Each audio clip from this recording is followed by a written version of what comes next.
10, 9, 8, 7, 6, 5, 4, 3, 2, 1. Let's start the show. Right now we are sitting down with my favorite Arkansas State University running back of all. We have a guy who's fought on Dana White's Contender Series, a guy who's a big-time name in MMA. We have a former Mr. Money in the Bank from WrestleMania 23, former WWE United States champion, a former two-time TNA heavyweight champion, Mr.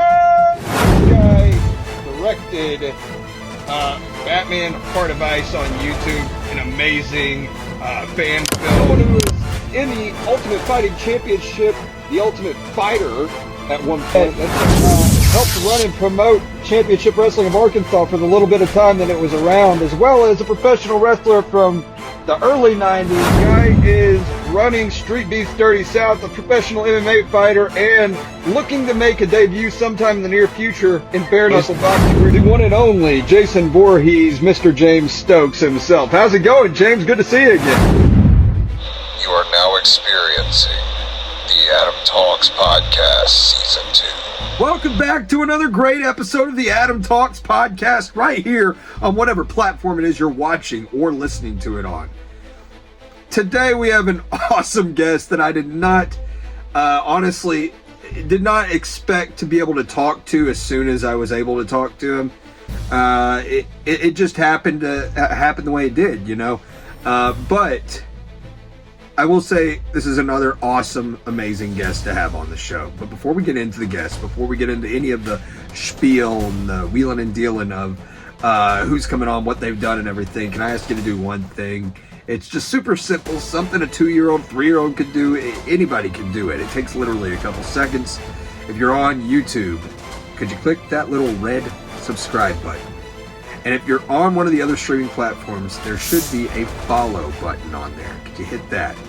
If you're so inclined, guys, I would urge you to go ahead and leave a comment as well on what you think about the episode, what you think about the show so far. If you're a follower of the show, if you're a hater, I don't care. Just leave a comment, guys. It's awesome to hear from any of you. I love to be able to critique my work, and you guys help a lot with that. And guys, I'm so grateful for each and every one of you who choose to support us in this way.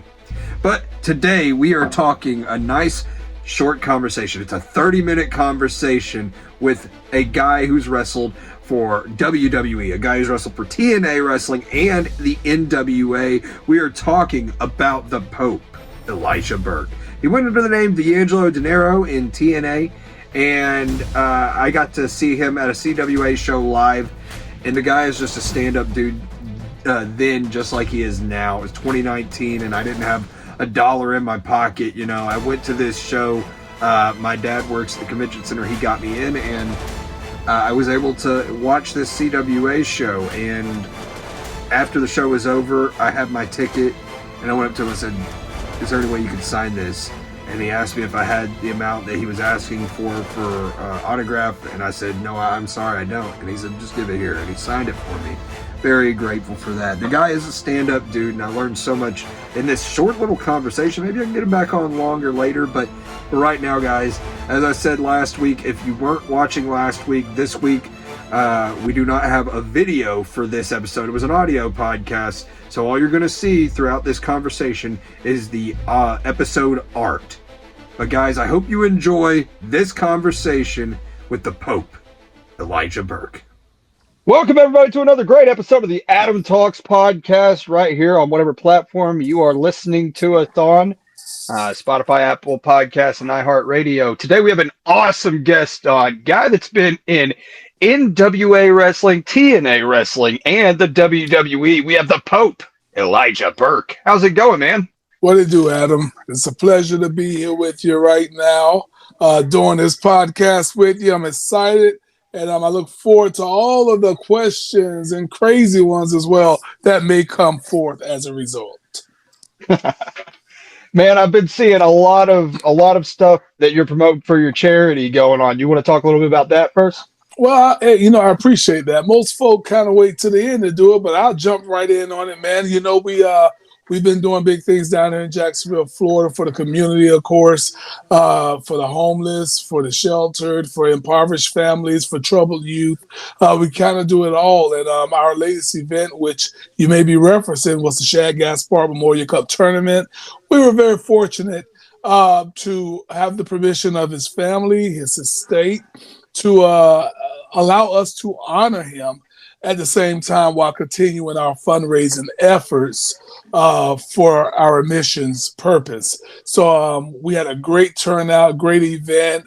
8 of the just best like wrestlers that one could possibly have on a show. You're talking about Rob Martyr from New Japan. You're talking about KC Navarra, who's all over the place. Kid got a huge upside. The legendary Kenny King, in my opinion, so heavily underrated, as folks say about me. But Kenny King was definitely on there. Then we had the Infinite Man Tim. Of course, we had JTG a part of it, New Nation, and I cannot say enough, including NWA's own national champion, Tom Latimer. But the event was a huge success. To have the legendary Danny Davis come out and be a part of it as well. Someone who none of us would be probably where we are without him in OVW. So it was a real great thing. And again, it's all for a good cause, for a good purpose. And this was dual. We were able to celebrate the life, the career of Shad Gaspard, and we were still able to fundraise in support of the charity. Wow, man, that's awesome.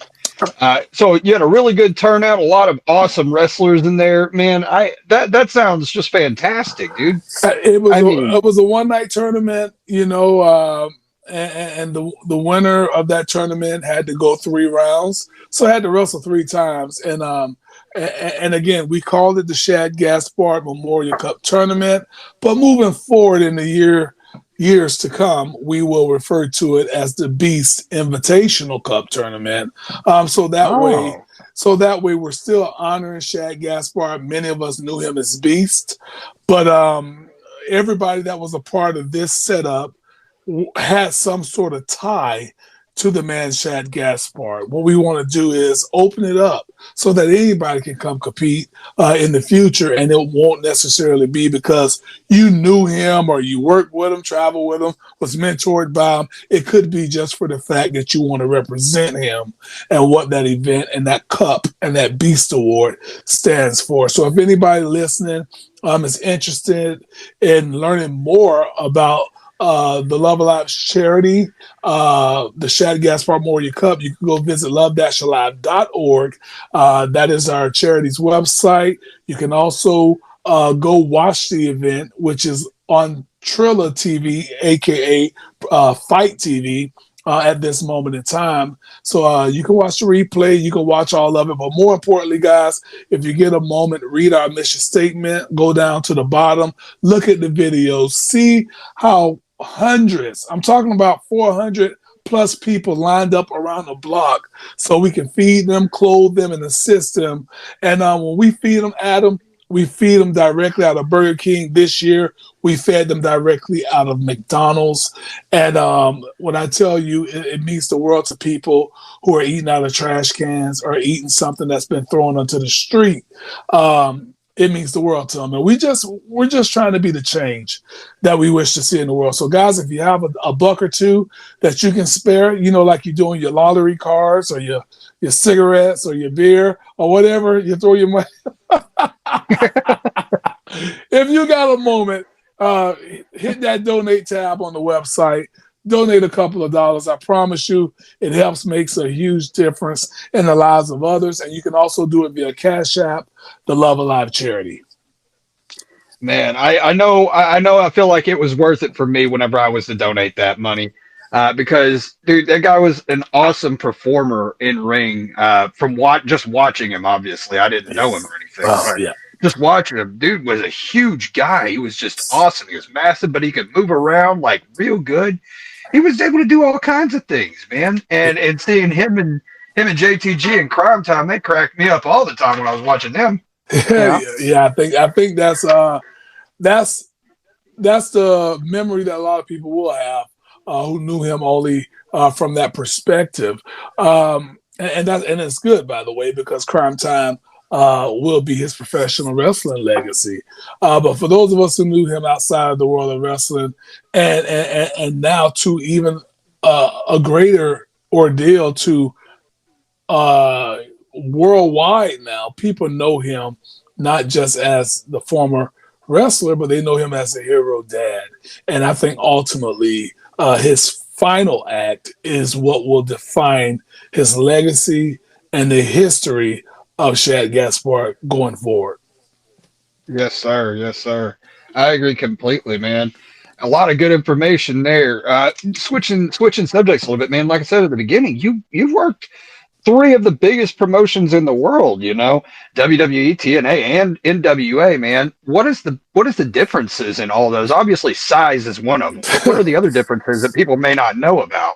Well, let me see if I can put this in perspective.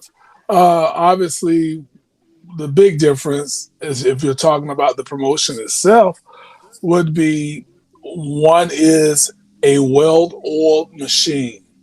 It's like, WWE would be like the machines that are used in the field to harvest the crop, while, you know, Impact Wrestling would be a team of farmers out doing it by hand.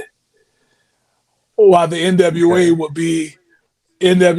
be somebody trying to get somebody to go out and do the crop, and maybe it's one or two that's doing it, but representing the entire company. That would be the biggest difference. WWE is just so much of a machine that, much like a car, every part has a purpose.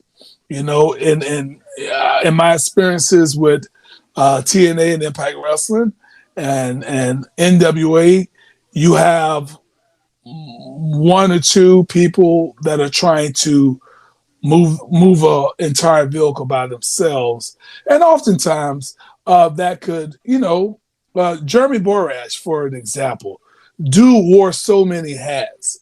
I don't know if that was good or bad, but Jeremy wore so many hats, and sometimes when you're wearing so many hats, it can be a little bit challenging. In WWE, you don't have to worry about that because everybody know their role, as The Rock would say, and they stick to it. So that's the difference in the companies, period. And on top of that, you got one driver. WWE, one driver. And we know who that driver was for years, and that was Vince McMahon. Now it's Triple H to a lesser extent, but nonetheless, creatively, it's Triple H. And when it comes to the other promotions, during my time, it was always more than one opinion that mattered. So, nonetheless, enjoyed my time in every promotion that I've been a part of, surely. Definitely, man. Definitely. I think the first time, or most of the time, whenever I saw you on WWE TV, it was ECW, man. What was it like being on that developmental brand? Because that effectively is what it was, right? Actually, no, it wasn't. I think maybe some people began to look at it like that because of the debuting of new talent that was going to the ECW brand. But if you were to look at it like that, then what is Raw SmackDown today? Right. When the NXT talent comes up to, each brand. What it was with ECW was, I can't believe that I'm actually a part of the history now of ECW, even though it's WWE ECW, but Yeah. it was in the beginning, it was a little, okay, what's going to happen here? Because I've been wrestling for over 20 years, and even back when, I have never bled. I've never been in no crazy barbed wire thumbtacks, no, So I'm sitting here going, now wait a minute, now I'm about to be a part of ECW. I don't want to do that crazy stuff, Just before we got up there, I'm looking at Flair roll around in thumbtacks with the Big Show, as I was over on SmackDown. So I'm looking and going, now look, if I go over there, I'm not trying to do any of that, including let a grown man put real worms down my mouth from out of his mouth. Shout out to the Boogeyman. There you go. But outside of the craziness, it was actually very good. It was opportunity, and it gave so many, including myself, a platform to shine even greater. Because let's face it, I was over on SmackDown, and there's only so far you can rise up when you're over there with Undertaker and Edge and Kane and all the others that were on top. So going over to ECW, that gave fresh faces a chance to make themselves known to a greater extent with the WWE universe, and it worked. Definitely, man. Definitely. All right. This is a question I've wanted to ask a couple different people. I didn't get the chance to ask Ken Anderson whenever he was on, but you got the chance to work with the late Chris Benoit. I'm not talking about any of his personal stuff that happened outside of the ring. I'm just talking about backstage and in ring. What was it like working with that guy? Because for my money, he was one of the best technical wrestlers of all time. That can't be argued. That can't be denied. Working with Chris was one of the things. Again, I grew up a big Horseman fan, and I grew up, watching Benoit do his thing, and I've always thought Benoit was, there's only few when it comes to technical wrestling. He's top 3 for sure.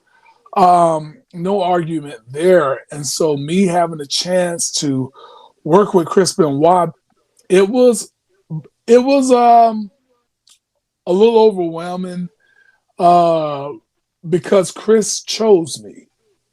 When he found out that he was coming over to ECW, he pulled me aside, took me up into the stands, and said he's spoken to a lot of people.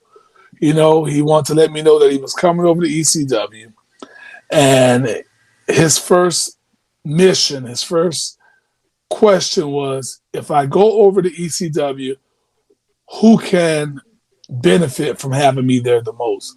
Who can I help elevate? And he told me, hands down, everybody was like Elijah Burke. And so he came over to help me get to the next level. And that was going to be, I was going to be his feud over, after he won the title, because he was scheduled to win the title as well. So I was excited. I was nervous, a little bit, maybe a tiny bit scared, and not scared from the typical sense, but scared that, hey, I don't want to fail, and I don't want to fail Chris, and I want to live up to his expectations of what he had for me. So when you take all that, it's like, gosh. But in the ring,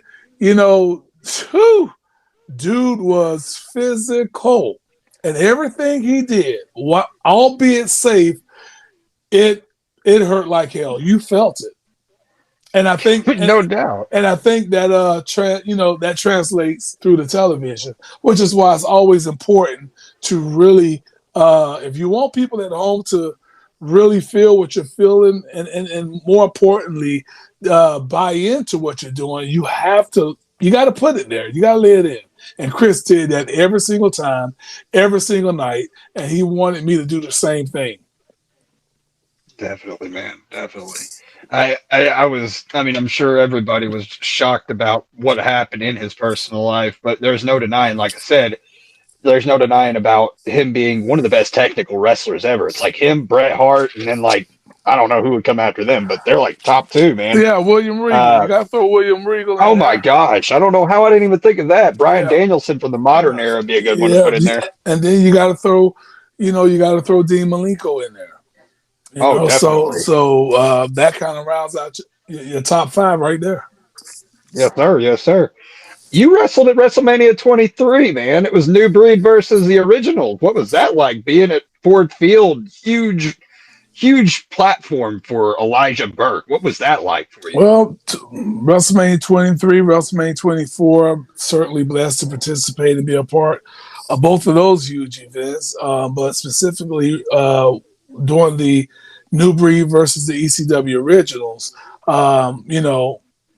You see a lot of guys that come in and they get hot shotted to Mania and great. Luckily for them, happy for them, because a lot of people don't realize how just WWE now wants to try to get everybody on that program, for whatever reason. They try to get everybody. You got 2 nights now. There's a reason behind all of this, so it's to make room to pay off for everybody who has worked hard throughout the year to get there.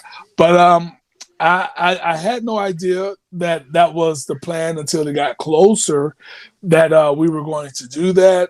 Our time got cut during the actual match, of course. You got John Cena and Shawn and Undertaker and Edge or whatnot. I think it was Undertaker Batista. So whatever the case is, but we had to go out there and I remember just standing in a locker room looking at all of my peers that were heroes of mine that I'm working with now, and just being overcome with emotion. Like this is reality. This is about to happen. This is something that I never dreamed of that I would be going out there, Detroit Ford Field, and being the second at the time biggest WrestleMania ever, crowd wise. So I think they announced 82, but it was like 78,000 or something like that. And so being overcome with emotion, Taker comes up and he just grabs me, man, and pulls me in like a dad would, and just was like, "Hey, man, like it's okay, let it out. This is what we look for. That's passion, and we love the fact that you know how special this moment is." And so he told me, the one thing I want you to do is when you go out there, I don't know where it would be, but just take a moment, even when you're walking down the aisle maybe, but take a moment and look at the sea of people and take it all in. And if you go back and watch that match, you're going to see my partner, Matt Stryker, getting beat up in the ring.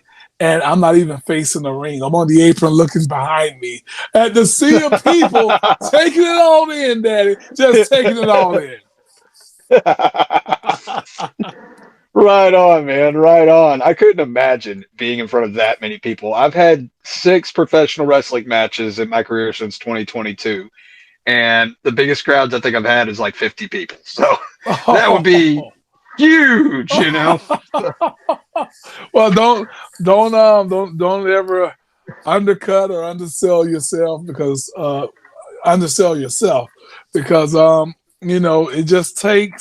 it just takes one moment, one show, man, where everything be flipped upside down and you'll be out there in front of hundreds of people and then thousands. So just keep on keeping on, as Pope likes to say.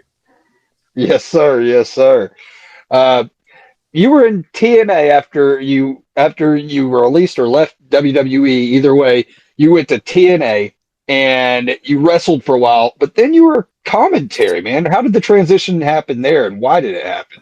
Well, you got to remember, I went to TNA and I did my thing there for a few years, and then contract-wise, money-wise, there was a stalemate and a no thank you, and I was gone. And then discussing coming back a couple of years later, after my contract had expired, we were negotiating. TNA was under new management, Impact Wrestling at the time, and we were negotiating the deal. And then all of a sudden, Taz left Impact Wrestling. And so when Taz left Impact Wrestling, and it's crazy because you got to remember, I filled in for Taz on commentary for ECW, when he was going through issues there with his knee or something. So the first thing in the midst of negotiating was, hey, would you be interested in commentary? And I was like, yeah, why not? Because you did commentary right in WWE. Yes, I did. And so they brought me in on Mother's Day to do a shot with Josh Matthews, and everything worked out. We just clicked, and I was Bobby Heenan to his Vince McMahon, or Michael Cole, if you will. And we kind of hit our stride and went with it. So that was a situation where I tried to explain to people. People thought I was hurt, retired, or whatever the case may be. No, it was just that I work smarter, not harder. And if I'm going to make as much money sitting behind a microphone than being in the ring tearing up my body, guess which I'm going to choose? Yeah. Path of least resistance. Right, I got you, man. and then I'm on the show. My voice is being heard for 2 hours. I'm being seen more times than most people are in a 5 or 7 minute match. I was okay with that. Yeah, definitely, dude. So you've been to all these different promotions, man. What would you say to young aspiring wrestler, someone trying to get into the business? What advice would you give after being under all these different learning trees and learning from all the greats and stuff? What would you say to a young person just getting into the business? What would you say to them in oh my gosh, the words are not working for me for some reason. My words just ain't, my brain is not connected to my mouth at the moment. Basically, just what would you tell them? Well, I like to go with the age-old adage of you got 2 ears, you got 1 mouth. So listen twice as much as you speak. That's how you're going to learn. And don't be afraid to speak, because that is how you learn. So speak up if you have any questions, if you have, any hesitation about doing something, speak up when you have the opportunity to do so. Don't be afraid to go out there as well. A lot of people getting into business right now, they call themselves a character, but they can't separate themselves from the character when they go through the curtain. They're worried about the fact that, oh, I'm going to look like this, or it's going to make me look bad, or this, that, the other. Well, hey, listen up, Sherlock. It's not you. You are an actor/actress. That is a character. So nothing's really happening to you. It's what you're going out there to do, which is a part of your job. So I like to encourage people to forget about themselves, because a lot of guys can't separate themselves from the actual business nature of gimmick versus reality. And again, go as far out as you possibly can when it comes to how you view yourself, what you want to be, what you wish to convey to the audience as far as your character, your gimmick, the way you talk. Go way out and let somebody tell you, hey, bring it back in some. Those guys that go way out there on the limb, those are the ones that proves to be more successful. Look at Kennedy. You mentioned him earlier. All of a sudden, he found his niche by doing the most hilarious, insane thing during our time in OVW. We just thought it was so hilarious, and then it was so cool, and that was his moneymaker. Not his wrestling. All boils down to a doggone entrance, and that was Kennedy's money. So yeah, and last but not least, study. Don't practice, study. First thing guys wants to do when they get to a ring is, boy, now this really gets me going now. You shouldn't have asked me that. But the first time in the ring, the first thing guys do is they get on the rope. They want to go to the turnbuckle, stand on the middle rope, or the middle turnbuckle. Don't practice moves. Study videos, study wrestling. The moves are the easiest thing that anybody can do for the most part, unless you're just, a moron that shouldn't be in the ring. But study. That's how you get better, and that's how you learn psychology. Without psychology, all of the moves, they don't matter. They don't matter at all. So that would be my advice. to any young upstart individual. Definitely can agree with that. My philosophy is if the story ain't there, whether it's outside of the match or in the match, it doesn't really matter. You can do all the flippy shit you want to do or all the cool slams or power moves you want, but if there's no story behind it, then it doesn't really matter. You're Yeah. just out there doing stuff in a ring. What does it matter? Yeah, just You move know? after move. Yeah. Exactly. Man, I know you're short on time, and this is a little bit shorter than the normal episode length that I normally do, but I appreciate the time that you give me. Usually I end the show the way another really big wrestling podcaster does, but I kind of tweak it a little bit. He has three initials that are infamous, a CVV. But he likes to talk about things you're grateful for. For me, I kind of changed it, and I say three things, and then I'll let my guests say three things that they're Okay. grateful for. For me, it doesn't change a ton, honestly. It's my support system, my beautiful fiance, my wonderful 13-year-old and 8-year-old daughters, my parents, my brother, anybody who's really supported me, whether it's wrestling, movies, anything that I do. I really appreciate the hell out of all of them. I'm very grateful for them. The second thing is you guys, because if I'm being honest, man, I'm just some dude that likes talking to people. There's no reason for anybody to really come on this show. But I appreciate and I'm very grateful for each and every person that does, and I'm grateful for the chance to help them out in promoting whatever they want me to help promote, because without them, I'm just a dude talking by myself on a show, and it doesn't make a lot of sense. So I'm very grateful for the people agreeing to come on, including you, man. I'm very grateful for that. The third thing, man, is the good Lord above, because without him, nothing, and I mean nothing is possible, but with him, everything is possible. So, Pope Elijah Burke, what are three things you're grateful for in this very moment? That would be one, my Lord and Savior Jesus Christ. That would be number one for knowing Him and Him loving me, and being the God of gods that no other God can compare to. No other God that may be worshipped in the eyesight of others. I just love the Lord with all my heart, with all my soul, and with all my mind. So I'm grateful for that indeed. I'm grateful because I know the one true God. And with that being said, my number two is the fact that I'm grateful for my life, my health, and my strength. That is very, very often taken for granted. In trying to get back to this place where I could sit down and talk to you, I was moving and I'm saying, man, boy, the back or the pain in my leg or whatnot. But when I feel that stuff, I'm grateful for it. Now, that may be the craziest thing in the world for somebody to hear. But just think about this. Somebody don't have a leg to feel.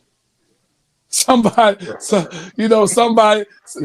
wish they could feel some pain in their leg. Somebody's laying in the bed paralyzed, wish they could feel pain in their back. And then you wonder why they call me Pope. See, you say the right things to get me going. But number three, I'm grateful for family. Mama Pope, my boys, my close friends, my mentees, I'm just grateful for them and my family and friends. That also includes every individual that supports have supported me throughout my career and continue to support myself and the Love Aloud charity today. But the list goes on and on, man. But those are my three things, and I thank you for giving me the opportunity to share my blessings. Thank you. Hey, not a problem, man. Before we get off here, is there anything you want to talk about? Anything you want to talk about events you got coming up, or even plug your own social media or podcast or anything? Well, surely and don't call me Shirley, but surely That's my last name. Guys, if you listen to this, and I hope that you've enjoyed it, you can come and hear your boy talk and run his mouth a lot more on Pope's Point of View with Elijah Burke and my co-host Polo Del Mar. New podcast just dropped. By the time you hear this, it would have dropped on the 11th, Saturday morning, 9 a.m. every Saturday. So be sure to check your boy out on Pope's Point of View, wherever you get your podcast at. And you can go over to Pope TV for you. That's the letter U and the number 4. Pope TV, the number 4 letter U, over on YouTube. You can watch the sit-down interview series with Pope, Alicia Fox, Pope Victoria. Got another one coming out as well. And also you can watch all of the videos that we've uploaded over there, whether it's just Pope stuff or charity stuff. It's all right there for you. And, of course, you can follow me on Instagram, on Twitter, at The Black Pope. That's D-A, Black Pope, as well as on Facebook, Elijah Burke, a.k.a. The Pope. Hey, man, it's been a pleasure, Shirley. I called you Shirley. Hey, that's fine, man. That's my last name. I'm cool with that. Oh, well, Shirley, I didn't think you were Shirley, Adam, but I got it now. Yes, sir. Not a problem, buddy. I appreciate the hell out of you stopping by, man. It means the world to me, dude. Yes, sir. And I appreciate you for having me. And for those of you guys who don't know and didn't get the reference, don't call me Shirley. That's an airplane thing. Look it up, Google it. But for now, I want you guys to always remember that you have just bared witness to the most charismatic, pimp-tacular, hand-clapping, foot-tapping, pimp-slapping, blinking the towel, always on fire, Pope of pimp-tasticness that remains today, Elijah Burke. Shirley, I appreciate it. Have a great one, my friend. Hey, you do the same, my friend. Thank you for stopping by once again. Indeed. Thank you. Guys, it was so fun. And like I said, I learned so much from Elijah. And it was such a cool conversation. The guy was super laid back. He joked around. He laughed. You know, it was a conversation that I didn't expect. Like I said at the very beginning, before the episode started, you know, I didn't expect to have this conversation as quick as I did with him. By quick, I mean the time it took for him to respond to me and to plan the episode when we were going to record it. I didn't expect that, but also I did not expect the guy to be as down-to-earth, as laid back as he is, being one of the top performers in the world, and you have to be to perform on any of those major stages, NWA, TNA, or WWE. Top performer in the world. Guy's got a charity. Go check it out. It is awesome, guys. Definitely go and check it out. Donate if you can. And if not, man, it's okay. Just support the dream, support the love. That's what it's all about, guys. But awesome episode. I hope we can have you back on for a video episode, a full hour-long episode at some point in the future. I hope we can have you back on. Man, I would be so grateful if we could get that done. But right now, this episode is wrapped up. Put a little bow on it, and call it done. And as always, guys, never forget to always listen when Adam talks. You guys have a wonderful rest of your day, evening, or night whenever you're watching or listening to this. And we will see you very, very soon on another episode of the Adam Talks Podcast.